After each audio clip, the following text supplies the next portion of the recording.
you back, please. Thank you.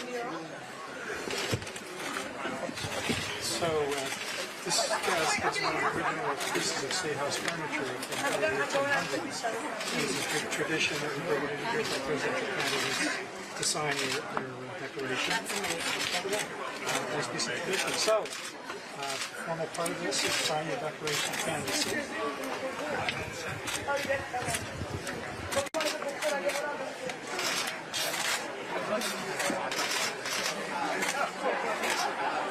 There we have your check, so that's great. And then there's just one other document.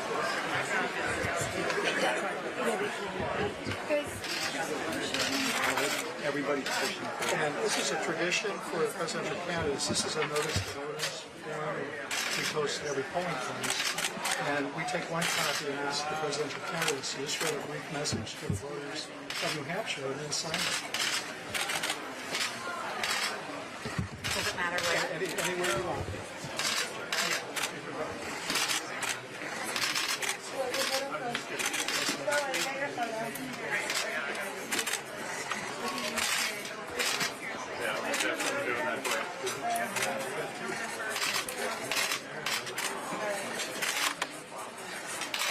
And I'm sure the president has to know what you wrote. I wrote, let's do this.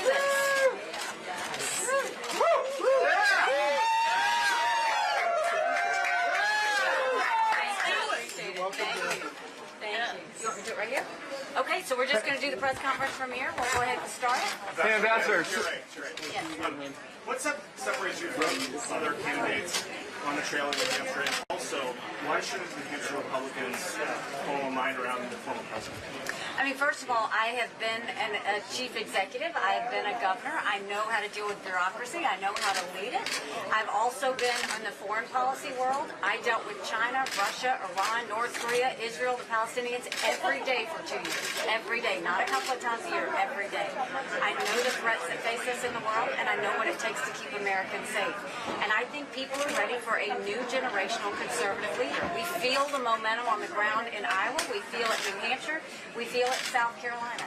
And we're going to work hard to earn every single Granite Stater's vote. Hey, Ambassador, since the terrorist attack, you've been talking about the need for moral clarity in leadership. You worked for the front runner in this race. We've heard his comments this week. Does he have moral clarity? The problem is, I mean, this is what I've been saying. When I say we need a new generational leader, and we have to leave the baggage and the negativity and the chaos of the past, you look at what's happening now. What do we have? We've got Democrat chaos with inflation. We've got it with the lack of transparency in the classrooms. We've got it with open borders. We've got it with crime on our streets. And now we've got it with threats around the world. You don't fix Democrat chaos with Republican chaos. He is so focused on the past. He keeps talking about him, and he keeps talking about, headlines of the past. We need someone that's looking forward. We can't afford a President Kamala Harris. And if you keep living in the past, that's what But does he have the moral clarity to lead right now? Well, I think to go and give credit to Hezbollah, to go and congratulate the Chinese Communist Party like he did, and to go and criticize the head of a country who just saw massive bloodshed? No, that's not what we need in a president. What we need in a president is someone who knows the difference between good and evil, who knows the difference between right and wrong. I'm going to work hard to make sure every American is kept safe, and I'm going to work hard to make sure we have the backs of our allies. Ambassador Haley, you owe nothing.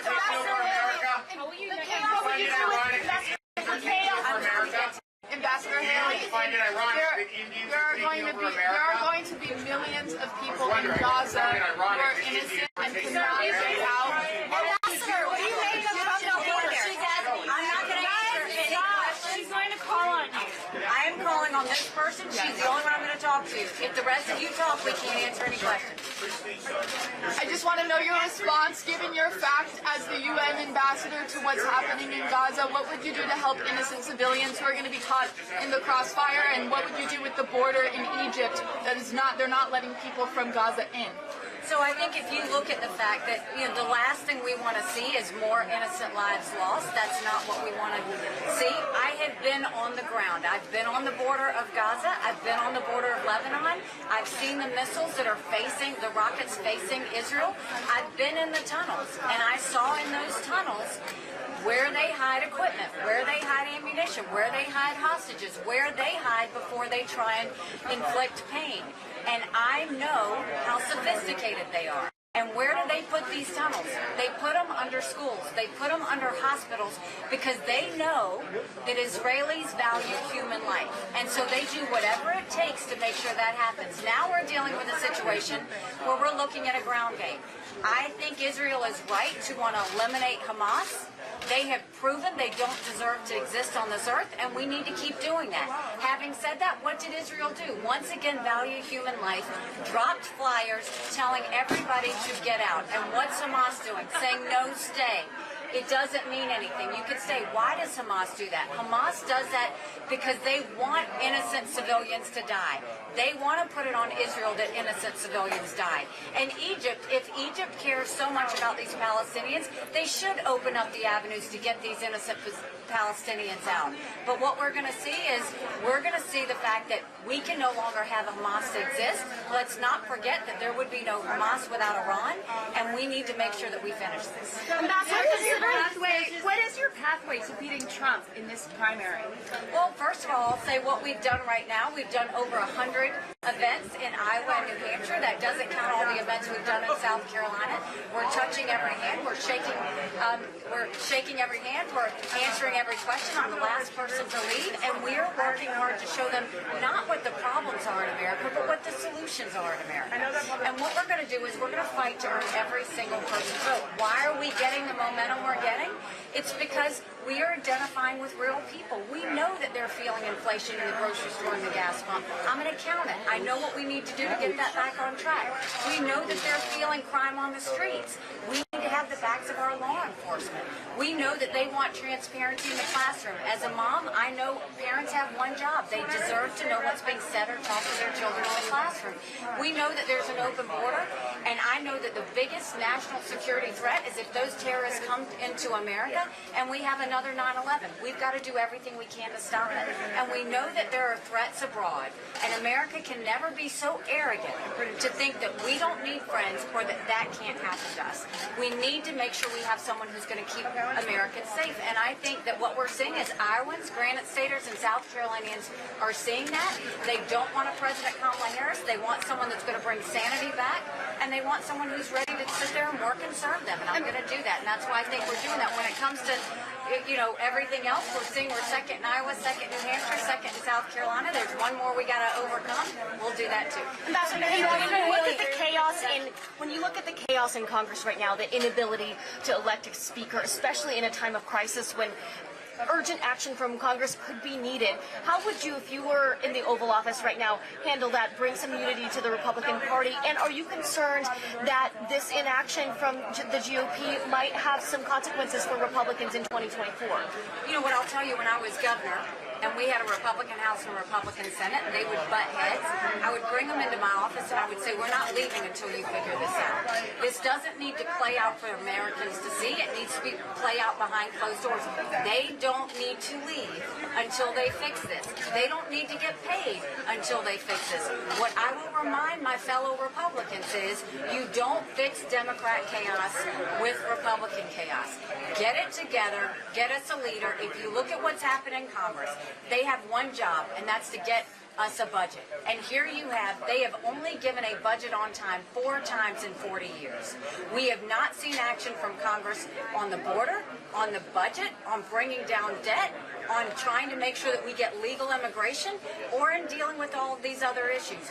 When America is distracted, the world is less safe. We are seeing that play out.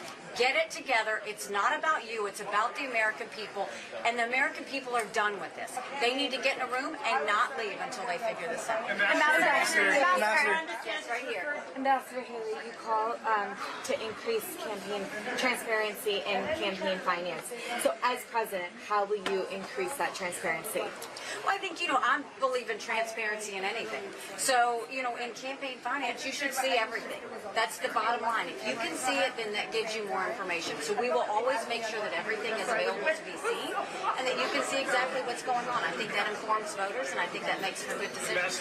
Yes, Massachusetts lawmakers are trying to house all the migrants that are arriving in the states. They're struggling under it. They're trying to allocate billions of more dollars to do it. I guess, how would you assist states in that problem that they're facing on a day-to-day basis? I mean, the way I would assist states with the problems of this massive influx of illegal immigrants is to close the border. And the way we would close the border is, first of all, you close it. Secondly, we put 25,000 more Border Patrol and ICE agents on the ground and let them do their job. We need to defund sanctuary cities once and for all. We need to go back to the Remain in Mexico policy, and instead of catch and release, we need to go to catch and deport. It came out that of all the people that came through, 1,000 of them came from Lebanon, Yemen, and Iran. That doesn't even count Afghanistan.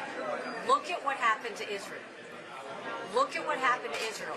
Don't think as Americans on September 10th. Think about being Americans on September 12th. We've got to get our focus back. We've got to start really paying attention to what matters. It is a dereliction of duty what Joe Biden and Kamala Harris have done on this border. It's not just the southern border. Ask the Granite Staters. It's the northern border. The fact that we've had more Americans die than the Iraq, Afghanistan, and Vietnam wars combined. Number one cause of death for adults 18 to 45, fentanyl. And don't think for a second China doesn't know what they're doing when they send it over. Ambassador. I just wanted to give you an opportunity to respond. Yesterday, Governor DeSantis was critical of the United Nations, referred to it as a worthless organization, said it sanctions Israel too much. And I just, given your history there, I would like to give you an opportunity to respond to that. What do you think of those criticisms? It is a worthless organization. They do get on Israel too much. It has been a farce. It's the reason why I fought as hard as I was. But if you look at the time that I served there, what did I do? I took the kick me sign off of our backs, and America was respected again. Every day, I dealt with the Russians, the Chinese, the Iranians, the North Koreans, the Syrians, the Palestinians, the Israelis. I have dealt with all of them. I've had to negotiate with all of them. I know when they're telling the truth, and I know when they're lying. We got respect at the United Nations because I told Americans I told these countries what America was for and what America was against. I didn't care if they didn't like me, but I wanted them to respect America. That's what we'll do as president. Ambassador. So she asked if I had been in touch with Israeli officials since the attack. I sent my message to Netanyahu, which was finish them. And then I have been in touch with my former friend and colleague, Ambassador Danny Jones. Ambassador, what do you make of Vivek Ramaswamy saying that Trump's comments about Hezbollah and Netanyahu make sense, that you can be very smart and evil? And what do you think your fellow candidates should be saying right now in response to Trump's comments? Should everyone call him out for what he said? I mean, Ramaswamy sounds like the Squad. And there's no place for the Squad or Ramaswamy in their comments, whether it's related to Israel or Hezbollah or any of that. You don't congratulate or give any credit to murderers, period. You don't. What you do is you call them out, and you don't do just words, you do action. That's what Israel's trying to do. We need to have Israel's back. You don't just have Israel's back when they get hit. We need to have Israel's back when they hit back too. And so that's what I'm going to do. That's the focus that we need to have. An American president needs to always have moral clarity. You have to know the difference between right and wrong. You have to know the difference between good and evil. This is a stark contrast between good and evil. We need to be able to see that for what it is and act accordingly. Ambassador, what's your reaction to the call to protest today by Hamas former leader? I mean, look, when you look at the leader of Hamas, what did he say? He said he wanted people to come out today with anger. He said that he wanted them to show financial jihad. He wanted them to give money to the terrorist organization. But he said more than money, what we want from you is to give your blood and your souls. That is what we're talking about. Everybody needs to be vigilant today. No one needs to be scared. We don't run from anyone that tries to intimidate us. We are a blessed country. My husband is serving right now, along with a lot of military men and women that allow us the freedom of speech we have. We believe in freedom of speech. Freedom of speech should always be there. Freedom of violence should not. And so any time that we see anything that could be violent, I hope law enforcement will make sure they handle it accordingly. Ambassador Haley, just to go back to New Hampshire, can you describe what is the most challenging question you've gotten from an actual voter in New Hampshire? You know, someone asked me about debate prep, and I said the best debate prep I have is these town halls, because we don't filter questions. We let them ask everything that they want. And really what I can tell you that I have gotten from Granite Staters, overwhelmingly, they really feel inflation. They feel it at the gas pump, they feel it at the grocery store, but they feel it in the fact that they can't afford housing and they can't get homes, and that rent is expensive and all of that. They really care about transparency in the classroom. Parents are worried that they don't know what's being said or taught to their child. They're very worried about the border. They feel fentanyl in a big way. You have an amazing veteran community in New Hampshire. I feel that personally, if you look at what's happened with veterans, 33,000 of our veterans are homeless in America. 1 in 3 suffers from PTSD or thoughts of suicide.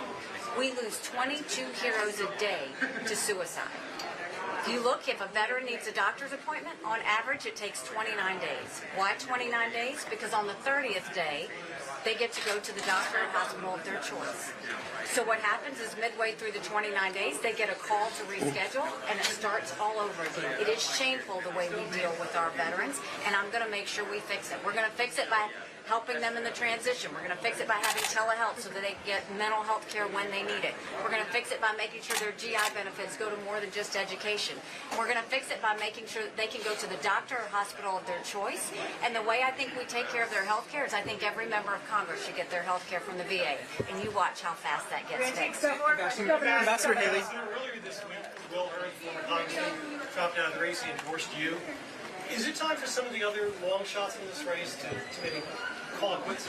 Well, Will Hurd's been a great American, and I think, whether he's worked for our intelligence agencies or served in Congress, I was honored to get his support, and I appreciate it. In terms of consolidating the field, that is not for me to say. I appreciate every candidate that stood on that stage. It takes a lot from them and their families to do it. I think it's up to the voters, and I think it's up to the donors to decide which candidate should get off the stage. Ambassador Haley, are you comfortable with... Last question. A lot of your supporters say that you're their second choice and they support Donald Trump first. Is that something that your campaign is banking on, for Donald Trump to be knocked out of the race, and that your supporters can then choose you? I don't hear that. What I hear is when I go to the town halls, no one's asking me about Donald Trump. They're talking about the issues that affect them. What they care about is getting our country back on track, and we're doing that. The momentum is real. You see it. I don't need to tell you. Look at the polls, but talk to the people here on the ground in New Hampshire. We have a lot of people that say that, yes, they support President Trump, but that doesn't mean they're voting for him. What I'm doing is, it's not about anybody else in the race for me. It's about what are we going to do to get America back on track. Americans deserve it. I don't want my kids growing up in a country the way it is right now. I don't want them feeling this chaos, and I want to make sure that they're safe. I'm going to do everything I can to earn the support of every American in this country, but then I'm going to work hard to prove to them they made the right decision. We have to make America strong and proud again, and when I'm president, we'll make sure and do that. Thank you very much. God bless you.